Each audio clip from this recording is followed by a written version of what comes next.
Welcome to the Green Wasp Removal YouTube channel. In today's episode, we continue training and mentoring the Manchester University Wasp Survey Team on July 28th and August 2nd of 2023 as we remove an Eastern Yellowjacket ground nest, collect the adult wasps for Venom Immunotherapy, or VIT, freeze the wasp specimens in dry ice to preserve their venom, and relocate the brood comb into captivity where the pupae can be incubated until they hatch out as adult wasps.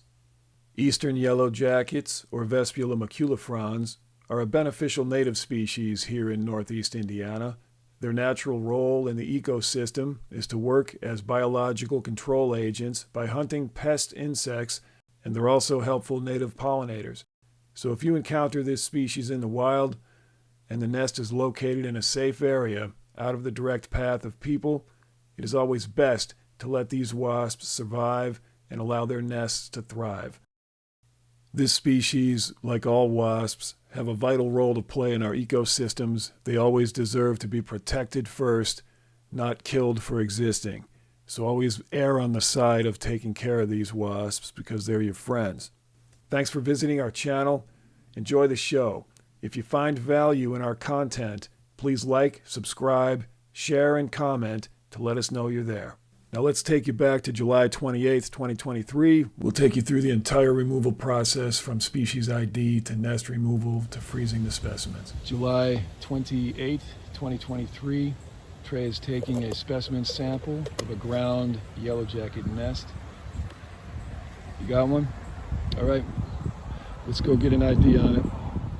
So we always use a gas to knock out one wasp, one specimen from each nest at the beginning of the removal so we can positively identify the species before we continue, and that's what you see being done here. This wasp will be knocked out for a matter of seconds. It then wakes back up and no harm comes to the wasp in the long term during this process, and it allows us to take imagery close up of the pattern on the back of the wasp. Every species of wasp has a slightly different pattern on the back, and that's how we can get a quick field ID. Sometimes you need to go all the way down to the genetics level to get an exact ID on these wasps, but in general, a quick look at the back pattern will give you what you need to know. In this case, we're looking for kind of a wide arrowhead pattern at the first terga, or the first section of the abdomen of the wasp, and that's what we see here. That identifies it as an Eastern Yellowjacket or a Vespula maculifrons. So once we had the ID, we returned a couple days later to do the removal. All right, it's August 2nd, 2023. We are back at the Damron's location where we have a maculifrons ground nest. We're going to begin extraction today, and Trey is about to turn on the vac. What we have so far is a very active nest like we saw when we took the specimen ID. There's a number of foragers coming and going. So now we're going to begin the vac. Go ahead, Trey. Set it for about 50. I'll start the maximum section, that's for sure. We might want to go a little higher. We'll see how it goes. Hang on, I'll just let you know. Come on over here and look at this. And we'll just observe and see what we're getting as they start to come in and out. The client has already applied some diatomaceous earth. That's what you see is the white material around the nest. What you see happening here is prior to feeling any vibration outside the nest, they will typically sit inside the entrance of the nest because they know something's going on. They can hear the vacuum, they can feel some vibration from the vacuum, but there's not a lot of stomping or anything happening around the nest. So they just kind of sit there and wait and feel out the danger. If we really stomped around the nest, they'd come flooding out. You can see the wasps in this clip very busy digging out and excavating their tunnel. They'll come up with pebbles and chunks of dirt in their mandibles that they're removing from the nest. Here comes one now with a large chunk of dirt. This hole underground that the queen would have found and begun her nest in may have been an old rodent tunnel or a root cavity from a tree or a bush, and they simply excavate it out further. And they can dig one little chunk at a time like this for quite a while, and they will excavate a space that can be as large as a basketball underground. It's a huge amount of work that they do, but they're very efficient at this. You see them bringing rocks out like that? They bring out rocks and debris while they dig out the nest, and they set that outside, while the others forage for nectar and forage for protein. Those are the incoming foragers. So they're set up in particular jobs. Some are doing excavating, some are doing hunting, some are doing nectaring, some are doing larva maintenance. So they all have specific jobs. Here they come with the pebbles out. So imagine you're really taking off the diatomaceous earth cells specifically. Diatomaceous earth, basically when insects travel across it, it slices up their abdomen. It's a very sharp, kind of jagged powder, but it's very sharp, and it will slice up their abdomens and cause them to dehydrate and die. So it's like fiberglass. A similar idea. It's just it's something that they physically can't navigate without getting injured. So it's not necessarily a poison per se. Yeah, as far as what actually knocks them out, that's my understanding. I'll have to do a little more research. I haven't looked into that stuff in years. But that's my memory of it. They use a lot of bed bugs and stuff for the same reason. They put it around in areas where there's bed bugs, and if they fall across it, they'll die. I'm assuming for humans it's not as We're going to use a scope cam today to get some footage of the maculifron species coming up out of their tunnel to investigate. So go ahead when you're ready, Trey. Make sure you're recording. All right. Howdy everyone, don't worry.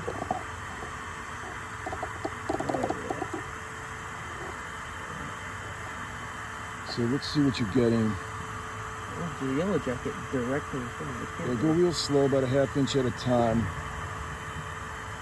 And you'll see them start attacking. They'll attack the light and block your way sometimes, but I'm just trying to get a sense of the depth on that tunnel. And mark with your finger the depth of the tunnel by holding the, however far down it is. Yeah, the very end of it.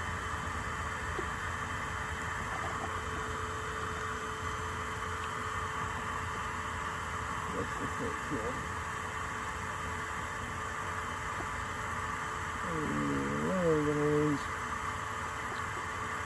You see them getting past us, or are they still getting put into the container? I think there might be one or two getting past, but the majority is getting sucked up into the back. All right, great.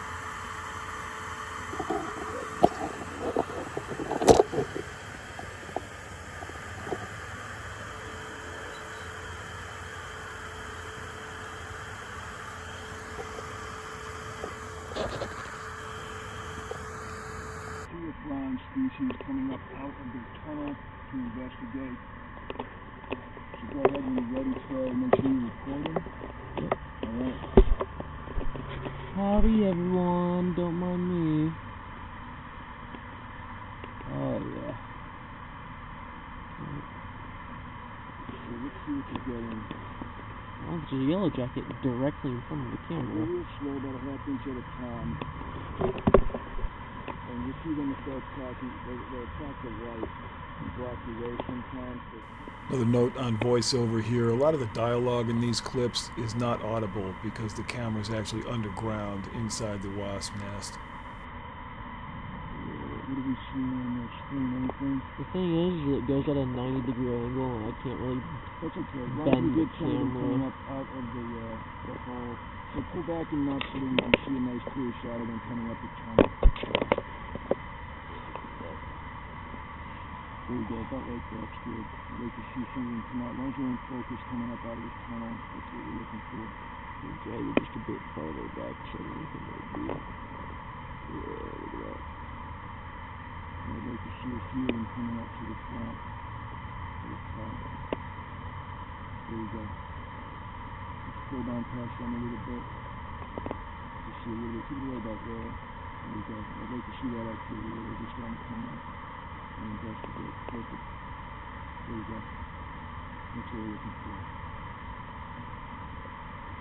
I like to see their behavior during the removal.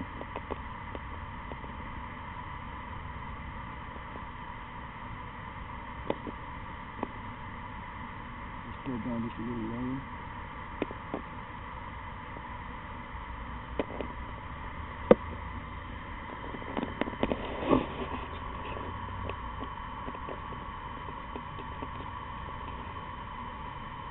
far no major panic response.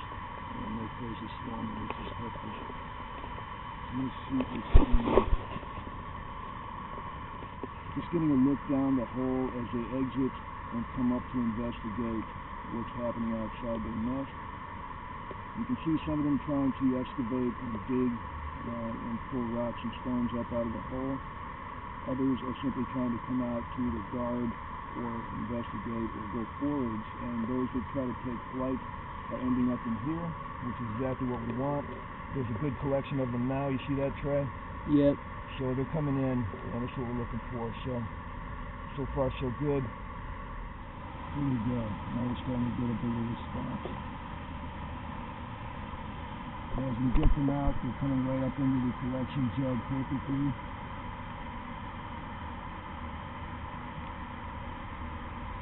But it looks like the nest goes to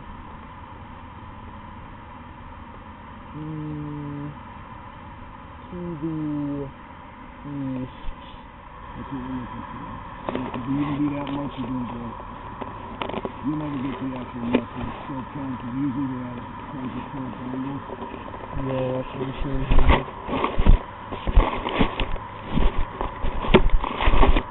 See that effort. That's it, yeah. No, it's very, very helpful to do that. Let's pull that just aside a second. Just pull the visual up.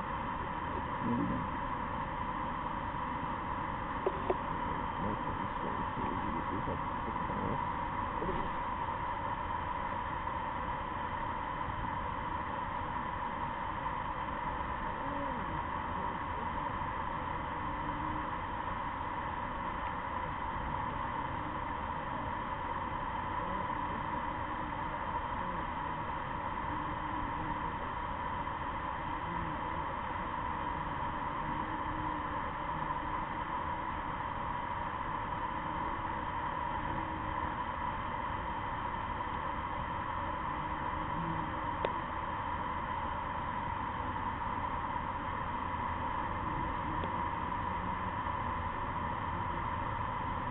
Here we have the scope cam, just getting a look down the hole as they exit and come up to investigate what's happening outside their nest. You can see some of them trying to excavate and dig and pull rocks and stones up out of the hole. Others are simply trying to come out to either guard or investigate or go forage, and those that try to take flight are ending up in here, which is exactly what we want. There's a good collection of them now. You see that, Trey? Yeah. So they're coming in, and that's what we're looking for. So far so good.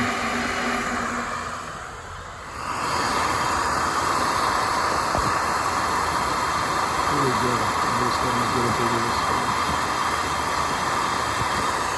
As we get them out, they're coming right up into the collection jug perfectly.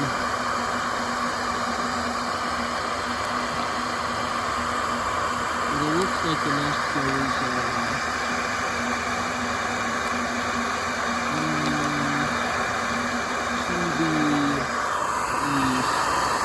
Good, if you can get a visual on where the tongue is, that's fantastic. Use both of your lenses to try to just feel it out. You get the eye out, try not shortly to take a look at that too.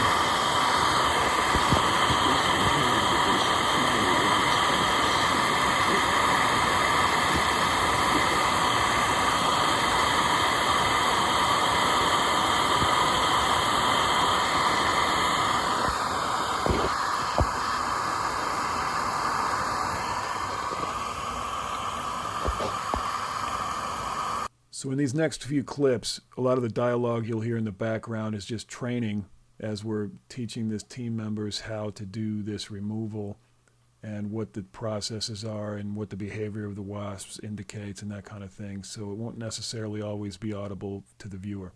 The scope is great for probing because it covers a bunch of things to investigate the light and the track, and that generally brings us a lot of foragers and workers.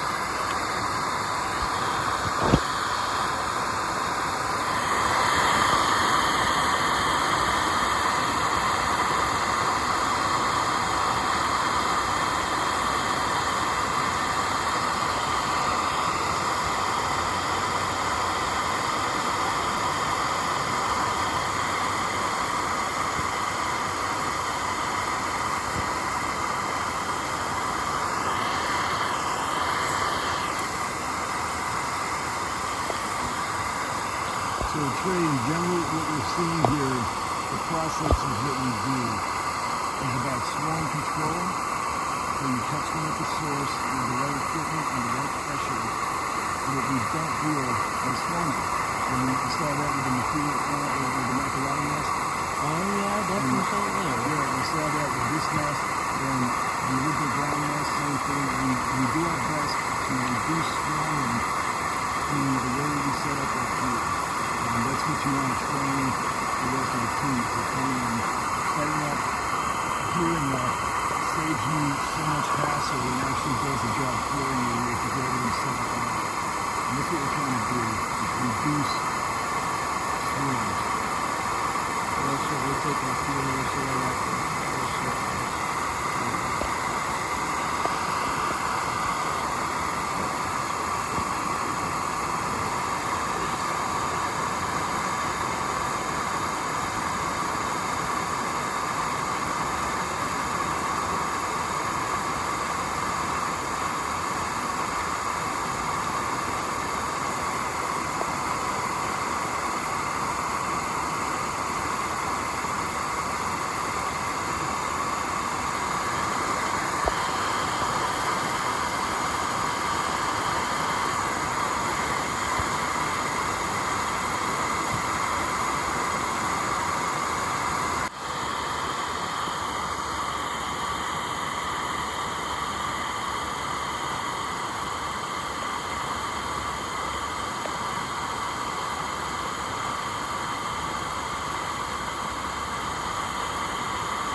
In this clip, we are testing the various responses of the nest to different stimuli.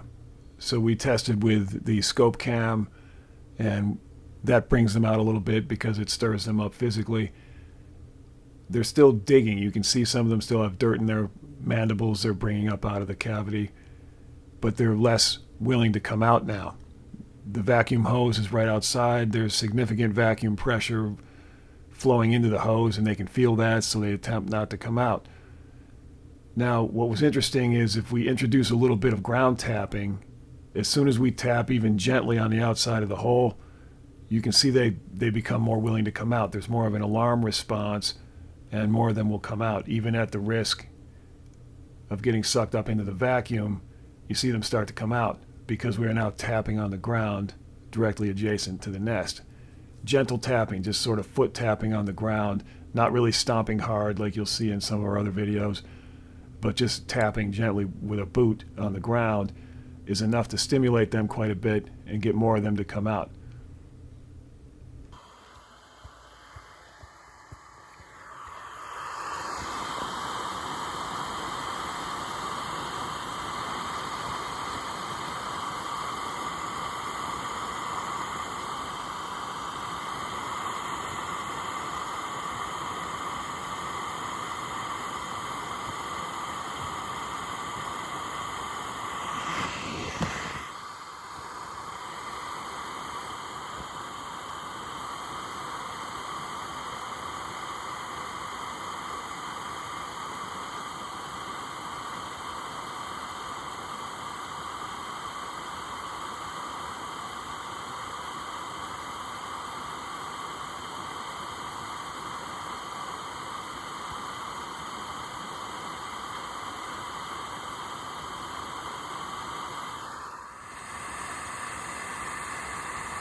Give it a few more stomps right around here, open up again.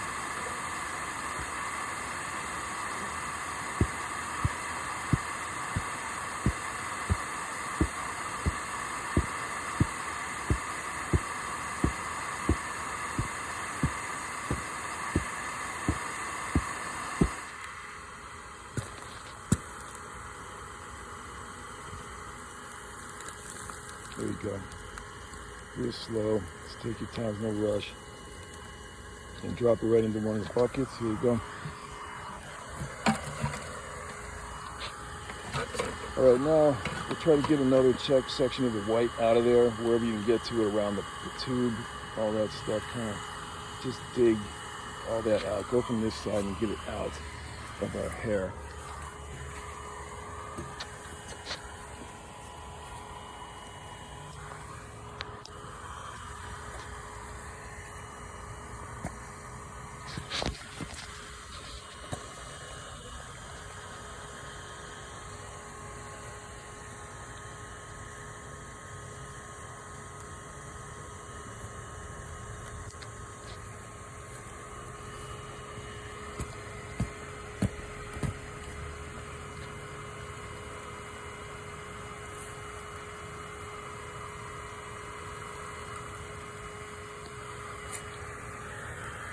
That's good for now. Let's go ahead and take it from this side. Kick it down from here and cut it out that way. Keep it away from our vac so we're not getting too much material up the hole.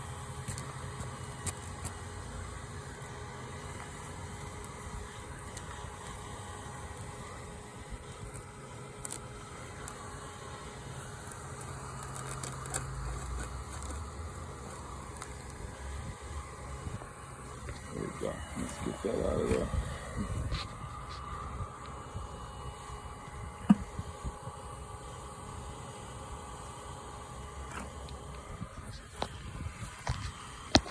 Okay, let's see what we got. So we've exposed the hole. We've gotten rid of a lot of the initial top layer of soil just to get the diatomaceous earth out of our way. As you can see here, the hole is right there. And they're going to be excavating that to get back out of it.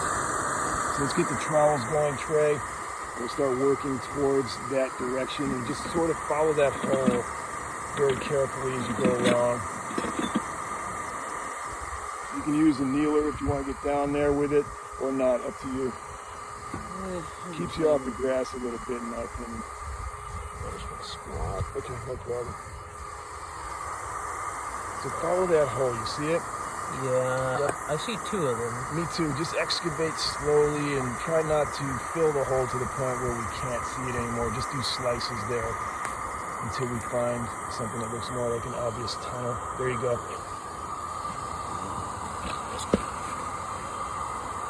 So if you work from this side, you'll be able to see a little better maybe. Yep, I see it. Okay, great. Let's follow that direction for now. There you go. It's back there, straight toward your foot. It probably curves around a little bit, but for now, that's the right trajectory for the dig. Good, let's keep going back toward your foot again. You can still see it there. Yep, they're still coming out of that spot. Keep going with that same trajectory, that same direction. Good, stop it there, here we go.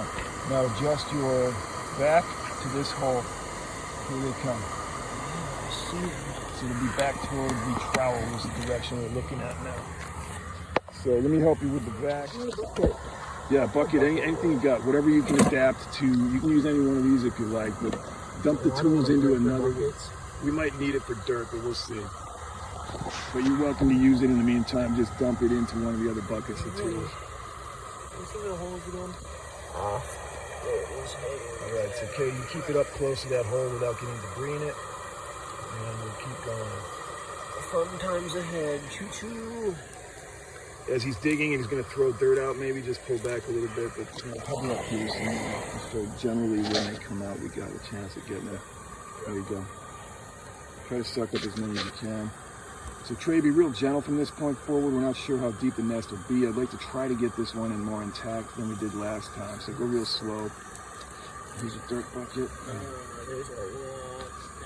All right, you want to stop for a second and let Katie suck them up? Just step back a little bit. It's okay. Okay, there we go. There's some paper. It looks like. Here we go. It's already here. Try to take a look at this. Can you see that on the screen? I'll see if I can make time for the 5 minutes. Okay. Yep, I see it. All right, wow. Let's go ahead It looks like there's a nice, there's a nice layer of, it's clear around it. Perfect. Perfect. All right, so what we're going to do is just suck up some foragers for a minute and just let it sit there and do its job, the vac, for a few. You can staple it in right there wherever you think is going to be a good location and just leave it. By stapling it in, I mean use this and hook it in to a stable place. Down that far enough? Wherever you think. I'll let you adjust it to where you think they're going in the best. One will not leave my head alone. No problem. You can just wander a little bit. And don't wave around too much. Just be real still. Eventually they'll move along. And a good spot to be is just kind of wander slowly back to wherever you think they leave you alone. But for now, I'd like to get a good look at that. Looks like we disturbed some comb.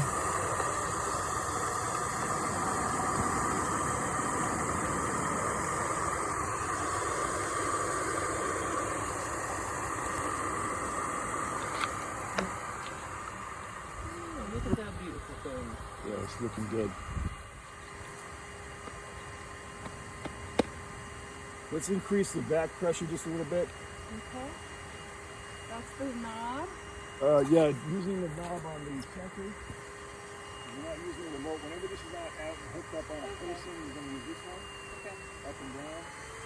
Okay. Now take a look at this real quick so you can see the activity.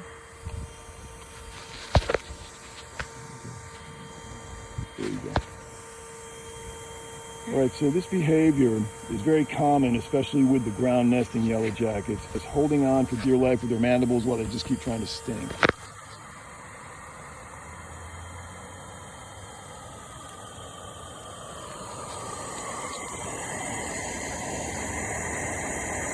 So they're becoming less agitated now and just starting to go about the repair of the nest and trying to reassess their world as opposed to coming out specifically to attack.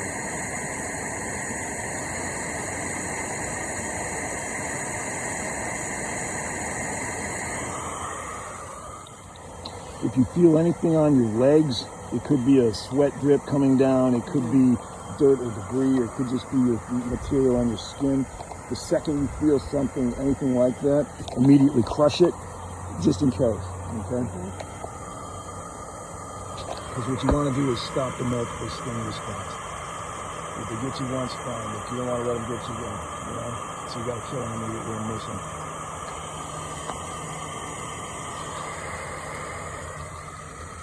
So I've got a 30-minute video on the first ground removal. You guys look great. What a good team we have. I'm very impressed with you guys. All of you, each one of you guys has been a pleasure to work with. The way you respond to potentially stressful situations and the way you handle direction and the way you retain what you hear and execute what you're told to do, it's just fantastic. You can't really say that about everybody you work with, but pretty much every member of our team is capable of that, which is fantastic. Stop, you're making me grow. Yeah, it really is. It's not taken for granted that everybody has that ability, and everybody who jumped in here has just got it.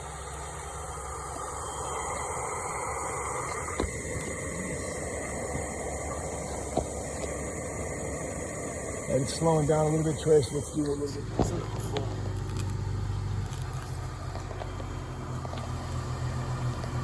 Kind of like an archaeological excavation.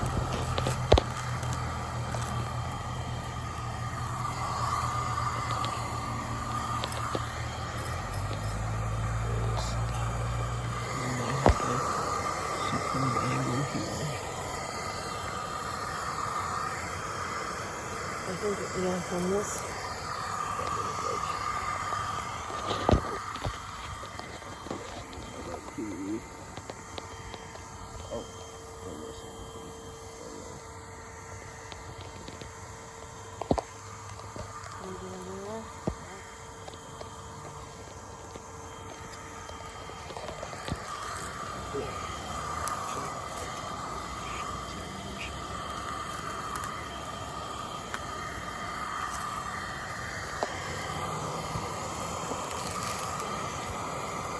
Let's dig right around the perimeter of it, of the cavity that they fed, so we can eventually expose the whole nest.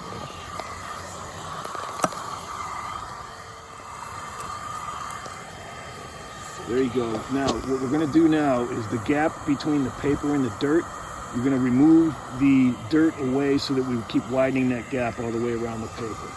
Okay? Try not to get any dirt in the back.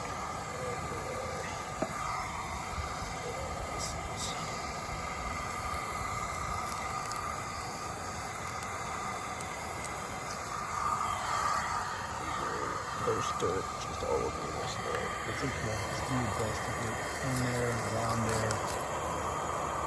I think it might almost seem like a brush. Yeah, it could be. Maybe we're getting a little too.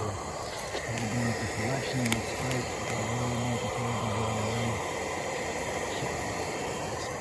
Look at this thing.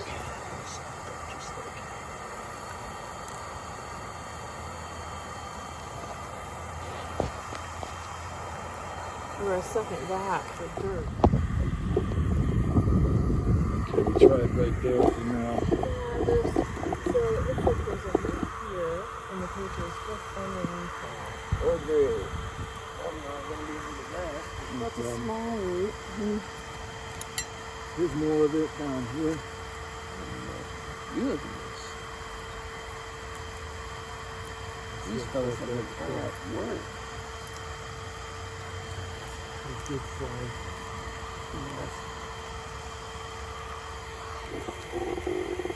Did you guys root pickers? Yeah, we do if you need them in the bucket. Very important too for ground nests for sure.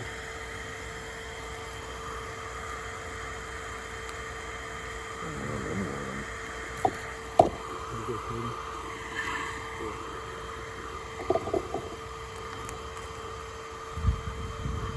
Okay, let's get this root right here. I'm trying. I don't know how to open those leases. Oh, here, we need to show you there's a slide mechanism that I'm pulling back.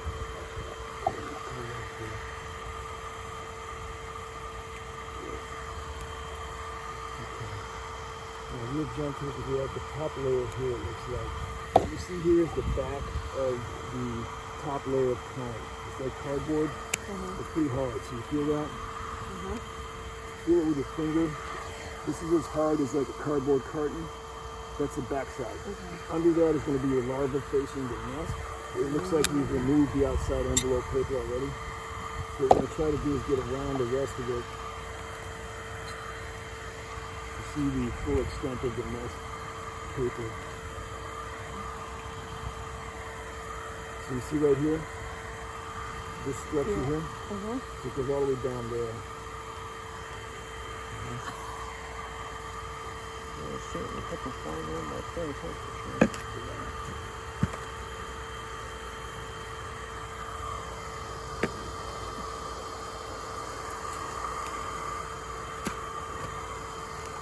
Hey, looky there. Come on out.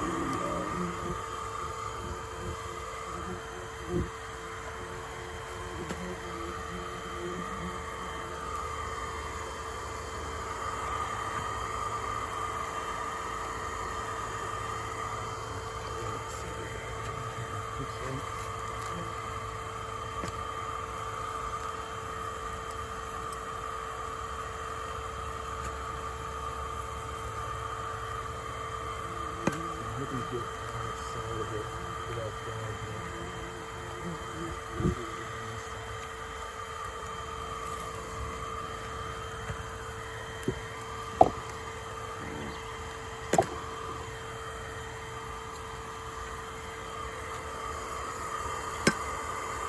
Oops, there we go. The root, look, at least grab the root cutter thing. Put it right here.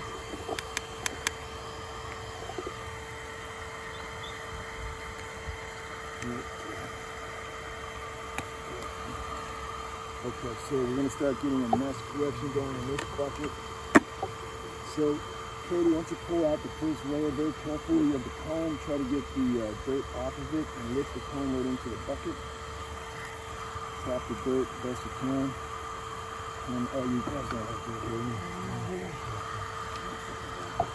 Okay, so show this to the cam. The first layer is here. Here we have the first layer of brood comb.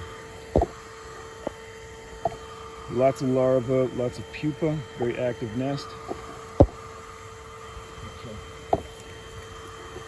Now let's get the rest, try to remove some of those roots. Here, let's take that.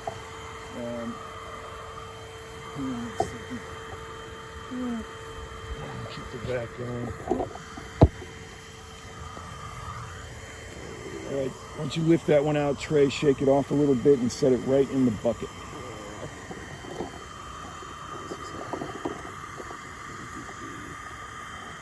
Try to keep the dirt off of it. I got it. So here we have the second layer of brood comb. Again, very active, lots of pupa, lots of larvae. It's a good, very active nest with a couple of thousand cells probably by the time we get through it, at least. Katie, let's get some of these workers up. Let's take them right up off the nest. Oops, sorry, I don't want to get too many of the larvae here. Yeah, there you go. All right, let's move around the other side. Just feel out where most of your comb is going to be. You want to dig around that.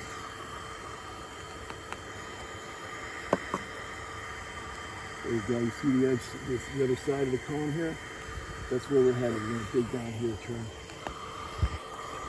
Got to get around the side.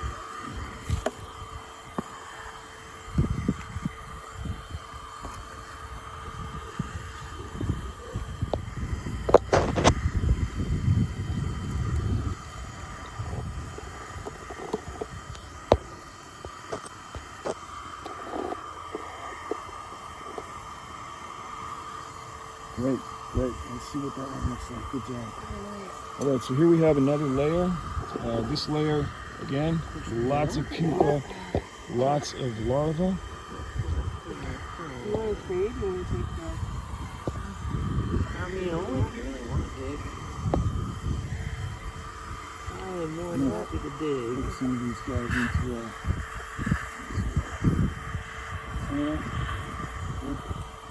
There's a couple more. Another one on my thumb. On my glove. There you go. Put some more on the back. Go ahead and get those. On my glove. Okay. Great. Put another one. Okay. So far we have 3 layers of comb and we're still going.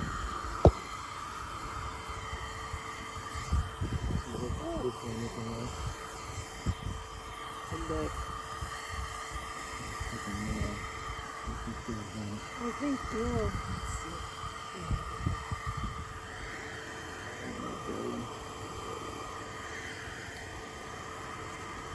Here you go, Tony. I'm inside.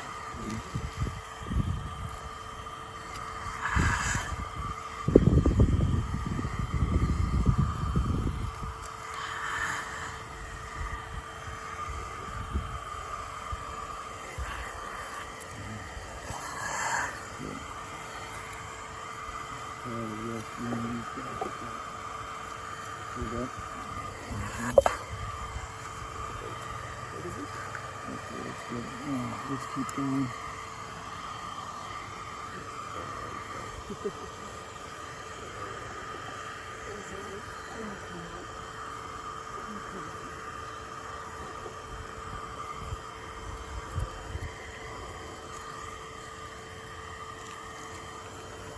Looking good. That was unexpected. Looking good so far. We're able to keep a lot of this comb intact this time, which is the goal.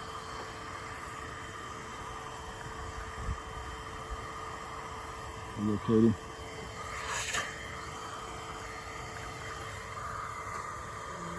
Looking good. Just got a little bit off on this one. Oh. There you go. Hey, that's looking good. Okay, so let's show this layer because it's connected still, which is cool. All right, so what we're going to show you now. Here's some more of the newer comb. Here you go, Katie. Some more of the newer comb here. This is a dual layer of comb, and what you see here is the structure is still intact. The pedicels are still visible. Let me show you guys. You see how you have the stalks in between the layers? That's called bee space in the beekeeping world. It's where they go to maintain the larva, and it's where they hide a lot of the time. So what we're going to do is try to tap them out. Here's some of the larvae that's come free from the nest. So looking good. It's a nice active nest with plenty of layers.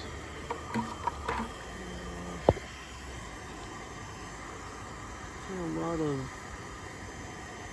larvae here. I don't think I've seen any more nests, but I'll keep. I think there's more.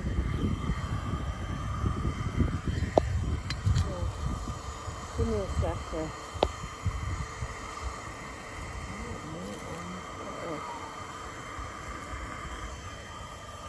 Here you see some very tiny larvae, the new larvae. Yeah. You see another layer? There's a hole.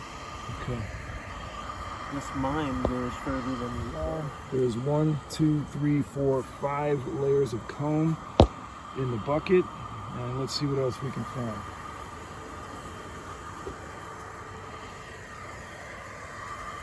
They keep excavating well below the nest because they know it's expanding, and the miner guys that are doing most of the mining are doing this. You see how they have cleaned the rock of most of the dirt? They're going to keep doing that. And down at the bottom of the nest, you're always going to find rocks like this that have been cleaned.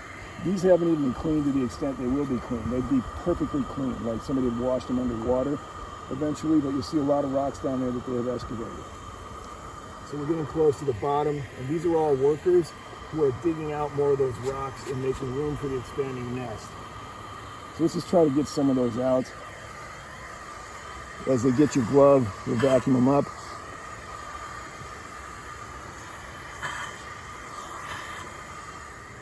The easiest thing to do is try to put your hand down there so they'll walk on your glove.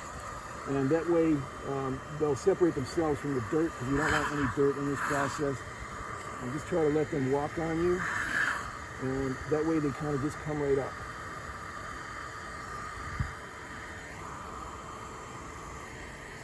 Okay, once he walks around and gets clear of the debris, you want to grab it. There you go.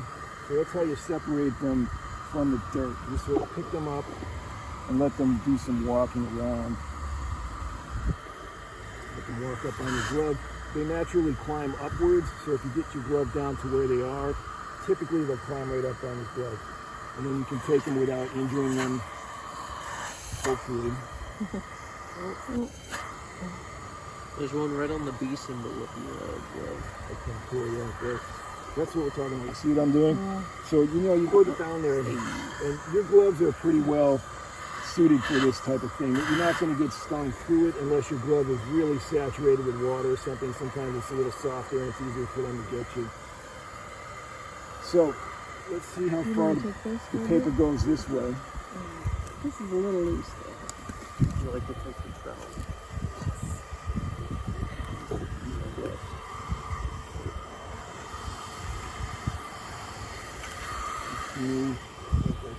Paper's found over here.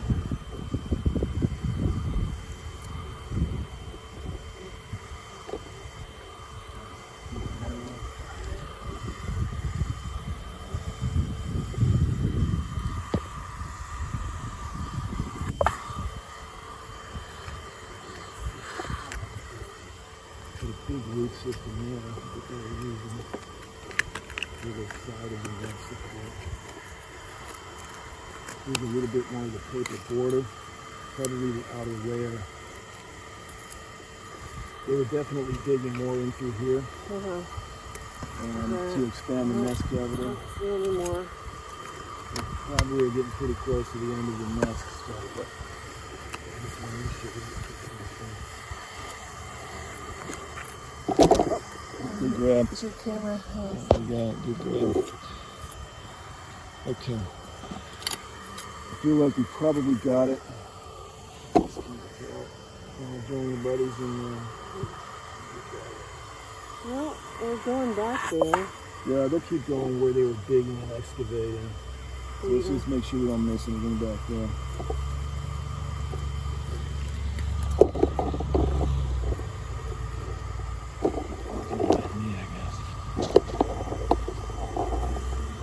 Alright, you see anything in there that looks like an active cavity with nests?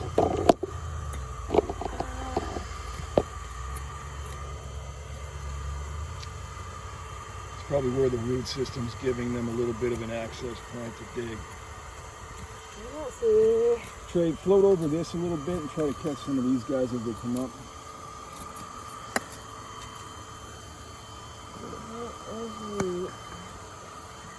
Without getting any dirt, just sort of grab them, as they hover.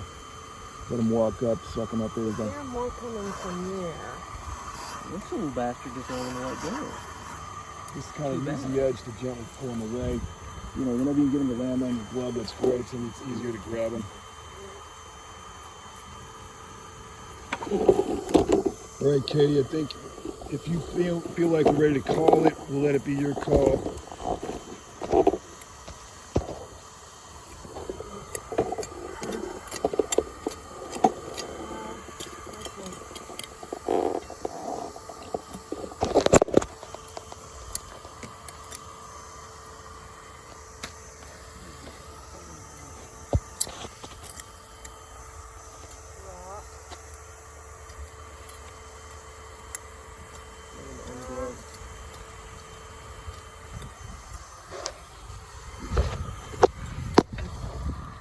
I think there's... If there's anything worth digging, just keep exploring until you're fully satisfied we're not missing anything. I think there's another. So as the team closes up this dig, we'll show you what we have so far in the back container. The maculifrons that were workers, and we're doing security patrols or coming out to attack, or we're foragers. Those are mainly what we see here. I did not see a queen. Did anybody happen to see a queen? Okay, so we're not sure what became of the queen. We always try to capture the queen just to prevent any queen-oriented nest rebuilds. But we'll see later on when we deal with them in the lab environment whether or not we have the queen in here somewhere or not. She may still be on the nest. Second, 2023. This is Trey and Katie with the Manchester University Wasp Survey Team. We just pulled these maculifron specimens out of a ground nest. There's probably several hundred of them in there, I'm guessing by now. And over here we have some more foragers still working on coming back home. So we're about to vac those up. We've closed up their nest hole, so they'll just be kind of hanging around a little confused. And what we're going to do is put our hole here, which will simulate their hole, right down where they were, and they will basically just collect themselves. If we just turn on the vac and leave them a nice dark hole, they're automatically going to instinctually go for a hole. Here we are at the end of this job. We've closed up the hole. We've vacuumed up most of the foragers that were returning. You'll see a few come here over the next couple of days that we're out and about, but they should dissipate shortly, and that will be the end of this nest. So this is the Vespula maculifrons nest. It was just removed from the ground at one of our community participants' locations. We're going to go ahead and flash freeze this nest, the adult population, through a dry ice technique that we'll show you now.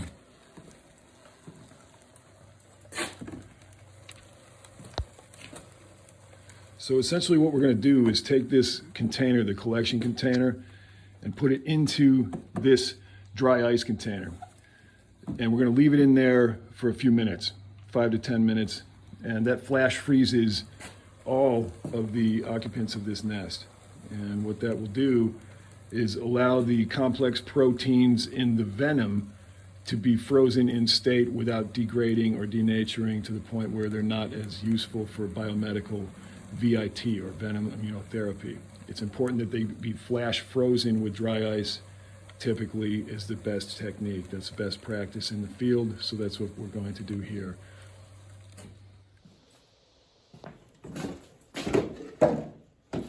So here's our nest filled with adults. This is what we got out of the ground nest. What we're going to do is drop it into the dry ice for a matter of a few minutes.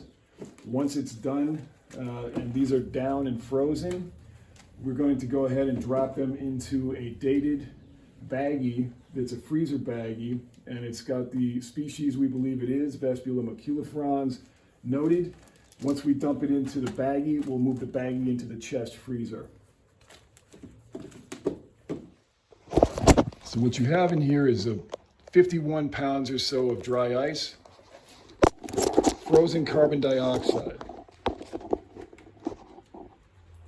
We're going to remove some of it because it's a little too full at the moment. You're always wearing gloves and eye protection because you can get the equivalent of third-degree burns from dry ice if you touch it with your skin, because it instantly freezes skin. So it's very important you use the proper safety gear. And if you don't want this to touch an eyeball, it can instantly destroy your eye. So have eye protection, have glove protection. And we're just making a little space where this will fit. And we're going to put them in. We're going to pour it around. So they're absolutely covered in dry ice, top and bottom. And they'll be knocked out momentarily. We also add a layer of cardboard. The cardboard will insulate the ice and take up any air gap space. That's also very helpful to keep it sealed. So we'll give it just a few minutes to freeze down, and then we'll transfer into the baggie. Okay, it's been about 7 minutes that our wasps have been under dry ice. Let's see how they're looking.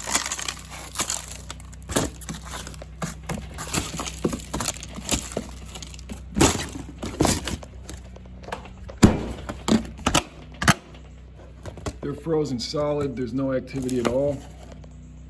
So let's dump them out and put them into the baggie.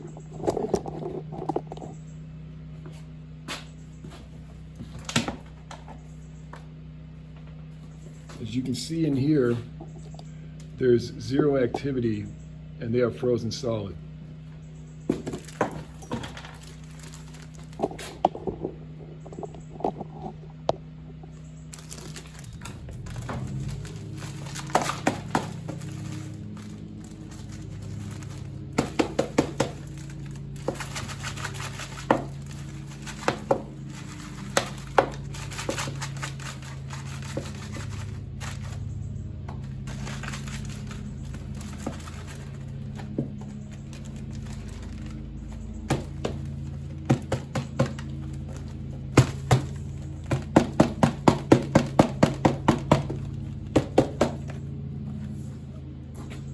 That appears to be the entire collection.